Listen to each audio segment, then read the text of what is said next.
The rain fell in relentless sheets, hammering the cracked pavement of the small town's main street, each drop a cold, stinging reminder of the world's indifference. Amid the gray blur of the storm, a tiny figure darted through the downpour, her pink raincoat soaked and clinging to her trembling frame. She was no more than 7, her wide eyes brimming with tears that mingled with the rain on her cheeks, her small feet splashing through puddles as she ran toward the police station. Her sobs broke through the roar of the storm, raw and desperate, carrying a weight far too heavy for a child so young. The neon glow of the station's sign flickered ahead, and as she stumbled through the glass doors, her voice cracked with urgency, pleading for someone, anyone, to follow her home. What waited there, hidden behind the peeling paint of a modest house on Maple Street, would unravel a story that left an entire community in tears, their hearts forever changed. This is a story of loss, courage, and the quiet miracles that bloom in the darkest moments. If you believe in kindness, in second chances, in the power of a single act to ripple through lives, please take a moment to like, comment, share, and subscribe to our channel, Kindness Speaks. Your support helps us share stories that remind us all of the light that persists, even in the hardest times. The little girl, Lily, stood shivering in the police station's lobby, her rain-soaked sneakers squeaking on the linoleum floor. Her chestnut curls were plastered to her face, and her hands clutched the edge of her raincoat as if it were the only thing tethering her to the world. The officer at the desk, a seasoned man named Officer Daniels with graying temples and a kind but weary face, knelt before her, his brow furrowing at the sight of her distress. Lily's words tumbled out in gasps, her voice barely above a whisper but laced with a urgency that made the air feel heavier. She didn't explain much, only that something was wrong, terribly wrong, at her house. Her mother, she said, needed help, and she couldn't wait.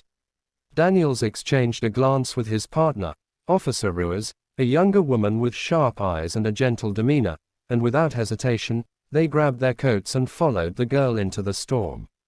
The walk to Maple Street was short but felt endless under the weight of the rain and Lily's quiet sobs.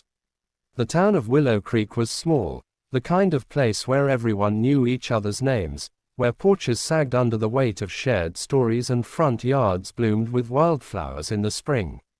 But tonight, the streets were empty, the houses dark, as if the storm had swallowed the town's warmth. Lily led the officers down a narrow sidewalk, her small frame dwarfed by the towering oaks that lined the street, their branches swaying wildly in the wind. The house she pointed to was unassuming, its white paint chipped and curling, the front porch cluttered with forgotten toys and a rusted bicycle. A single light glowed from the living room window, casting a faint, eerie glow that made Daniel's stomach twist. Something about the scene felt wrong, like a photograph slightly out of focus. Inside, the air was thick with the scent of stale coffee and something sharper, metallic. The living room was a snapshot of chaos frozen in time, a coffee table overturned, a lamp lying shattered on the floor, and papers scattered like leaves across a faded rug. Lily's mother, Sarah, sat slumped on the couch, her face pale and gaunt, her hands trembling as they clutched a worn photograph. Her eyes were hollow, staring at nothing, as if the world had drained her of life itself.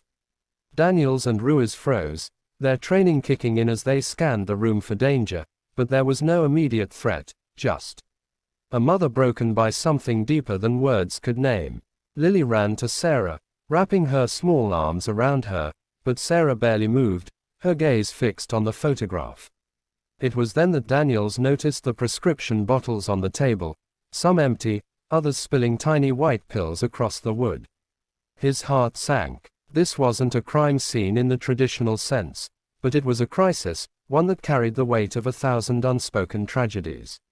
Sarah's story wasn't unique in Willow Creek, a town battered by economic decline and the slow creep of despair. She had once been a vibrant woman, a nurse at the local clinic, known for her warm smile and tireless compassion. But life had a way of unraveling even the strongest threads. 3 years ago, her husband, Tom, had died in a car accident, leaving her to raise Lily alone. The grief had been a slow poison, seeping into every corner of her life. She lost her job when the clinic downsized, her savings dwindled, and the bills piled up like a mountain she could never climb. Depression settled in, heavy and unyielding, and the prescriptions meant to help only dulled the pain for so long. Sarah had hidden her struggle well, pasting on smiles for Lily, for neighbors, for the world. But tonight, the dam had broken. She had taken too many pills, not enough to end it all but enough to scare Lily, who had found her mother unresponsive, the photograph of Tom clutched in her hand. Lily, with the fierce love only a child could muster, had run through the rain to find help, her small heart carrying the weight of saving her mother. Daniels and Ruiz acted swiftly, calling for an ambulance while trying to keep Lily calm. The paramedics arrived, their red lights pulsing through the rain, casting shadows that danced across the living room walls. Sarah was conscious but disoriented, her words slurring as she mumbled apologies, her eyes flickering with shame and fear. Lily clung to her mother's side, her tiny hand gripping Sarah's as if she could anchor her to the world. The paramedics worked with quiet efficiency, checking Sarah's vitals, asking questions she could barely answer. Daniels watched the scene unfold, his chest tight with a mix of relief and sorrow. He had seen too many calls like this, families fractured by pain, but something about Lily's bravery, the way she had run through the storm, her voice trembling but resolute, stayed with him. Ruiz, newer to the job, wiped a tear from her cheek as she knelt beside Lily, offering soft words of comfort. The ambulance took Sarah to the hospital, and Lily went with her, her pink raincoat a bright spot in the sterile white of the emergency room. The days that followed were a blur of hospital visits and social workers. Sarah was admitted for observation, her overdose ruled an accident born of exhaustion and despair rather than intent.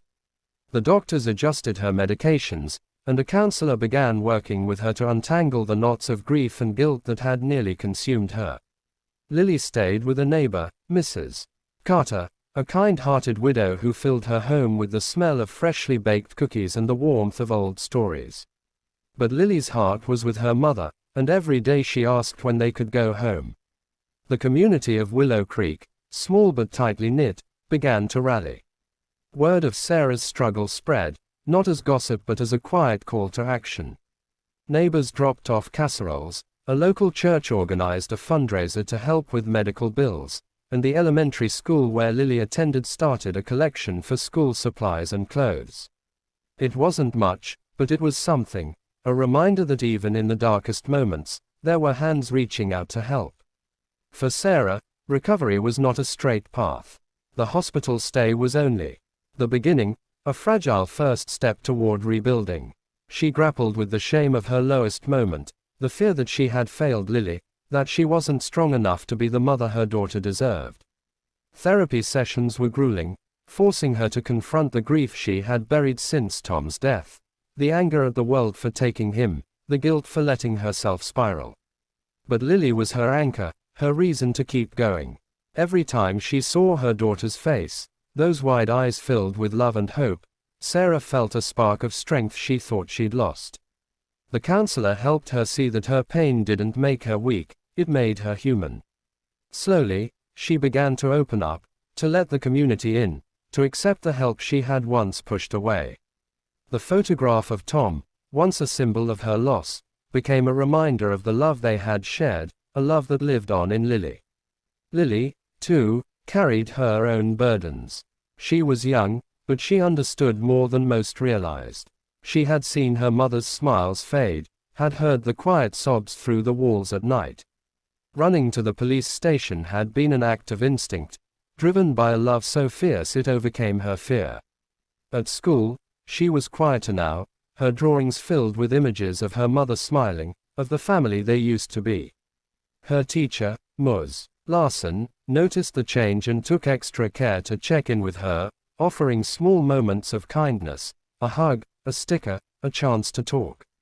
Lily's resilience was a quiet force, like a seedling pushing through cracked earth. She didn't fully understand the complexities of her mother's struggle, but she knew she loved her, and that was enough to keep her hoping, keep her believing that things could get better. Weeks turned into months, and Sarah's recovery gained momentum.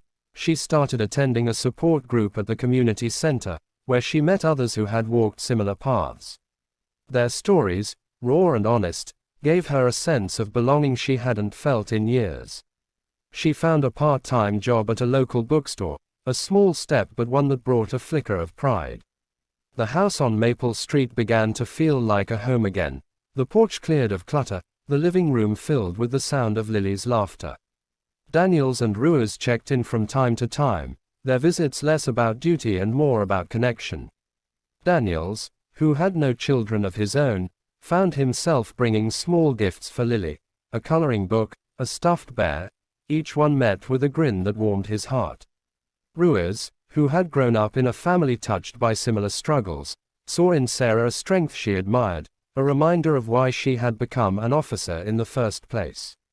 The turning point came one spring afternoon, when the air was soft with the scent of blooming lilacs. Sarah and Lily stood in their backyard, planting a small garden together. It was a simple act, their hands digging into the cool earth, planting seeds that would grow into something beautiful. For Sarah, it was a promise to herself, to Lily, to keep moving forward. For Lily, it was a moment of joy, a sign that her mother was coming back to her.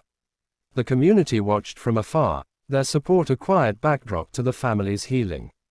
The fundraiser had covered Sarah's medical bills, and the church had surprised them with a new bicycle for Lily, its shiny red frame a symbol of new beginnings.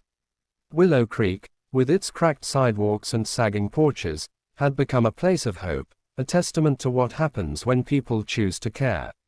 This story, of a little girl's courage and a community's compassion, is a reminder that even in our darkest moments, there is light waiting to be found.